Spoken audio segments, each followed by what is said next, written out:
We got some new drip marketing for the new agents of 2.3 of Zenless Zone Zero. And the first one we're going to start off with is Lucia. Want to hear a story about ethereals? If you listen, we'll be friends. Listen to one more and we'll be best friends. Lucia. My tribe lives on the edge of the hollows, far from civilization. For us, the ever-changing city feels more distant than the wild cosmos. Though just because we don't have all your fancy metal boxes from the city doesn't mean we're riding on turtle shells. What did you say? Parchment? Parchment? What kind of horrifying creatures is that? So going based off of her design, right? She has like a scepter and she has this book, and if you can look at the book, it has like a name of an ethereal in it. So what I'm thinking is she's far away from civilization. Well, she still knows what like stuff in like New Eridu is and stuff like that. So I'm assuming this is like a grimoire. And I think even on the book, like right here, I can't make out the words, but it looks like it's like a spell book or a summoning book, right? She also is an ethereal. I'm assuming she's a goat ethereal because of the horns and this little thing right here that looks like a sheep.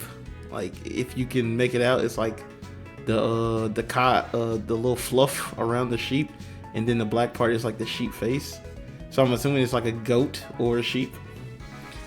But yeah, she is a ether support unit, if I'm not mistaken.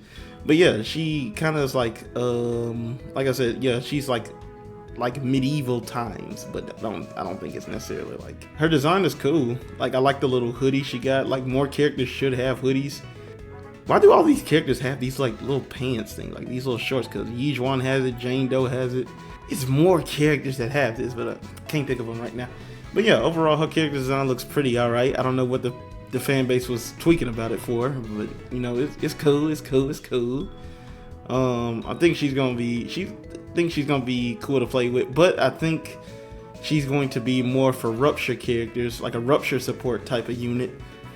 And the reason I say that is because if we move on to our next character, which is Minamimoto or Monato. Well, I call him Minamimoto. I don't know why I call him that, but you know, it's Kamino Monato. He is a fire Rupture unit, and he's an A rank. You see that A right there on his chest? That proves he's an A rank. Before we get into that, let's read his what's the name? If any trouble comes up, just get behind me. Even though the Spook Shack sounds scary and its members keep talking about all sorts of bizarre stuff, but honestly, everyone's such a warm and caring friend. Oh, the part-time job recommends are totally worth it. Alright, so the reason I say like the first character was gonna be like for, you know, supports is because this patch feels like it's gonna be supporting the new class Rupture characters, because we got Yi being our first Rupture unit. She's competing with Miyabi, so we have to get more support, more defense agents and stun agents to support the Rupture units. But Minamimoto, he reminds me of Cloud Strife, like the way he carries his sword, the way he is like this absolute fucking unit. He also gives me like Soul Bad Guy vibes too. He's actually a really cool character in the story. Like when you play, I think it's 2.1. When you play 2.1, he's pretty fucking badass. Like the way he's just like handling the ethereals and shit, bro, is just like crazy. And he's an absolute unit because he took on like a whole army of dudes that was just like jumping the shit out of him, and he was still hanging on by an absolute 30 and still was able to fight a supremely high powerful ethereal. Like this dude is just an absolute unit. And I understand the people who hate the fact that he's an A rank. I get it. I understand y'all. But we need more A ranks. He just happens to be, you know, what's his name? Like he just so happens to be a male character that's an A rank. You know what I'm saying? The last A rank we got was like, that was a male, was Vlad.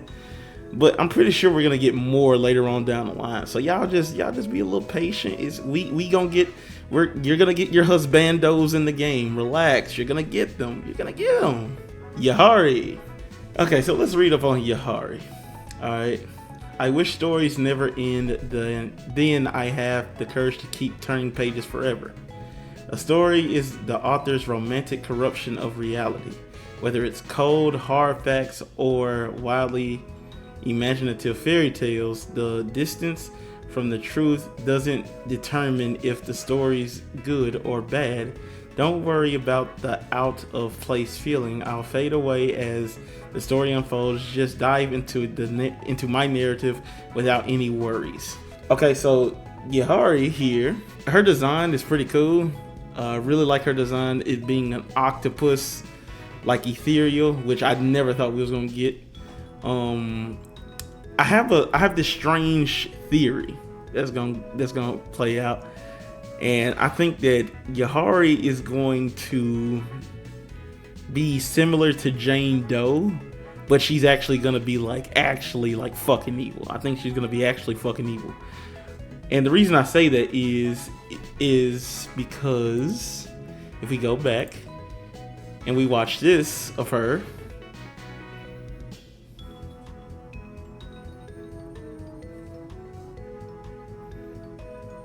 and you see how it's changing the background. This didn't do this for any other character, but it's doing this for her.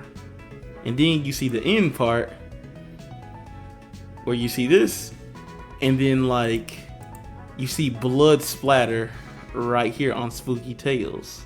The reason I say this sets it up is because she is a frost Rupture unit. So this update is going to be based around Rupture units actually getting buffs. Not saying that they haven't had buffs already. Like Yijuan is pretty solid and can compete with Miyabi. But I think this is going to be a patch where it's all about Rupture units finding their way and being comp for anomalies. Like this is going to be the patch where they become comp for anomalies. But that's all for this video. I've been YungAstraYT. If you're new to the channel, make sure to like, comment, share, subscribe, and I'll see you guys in the next video. Peace.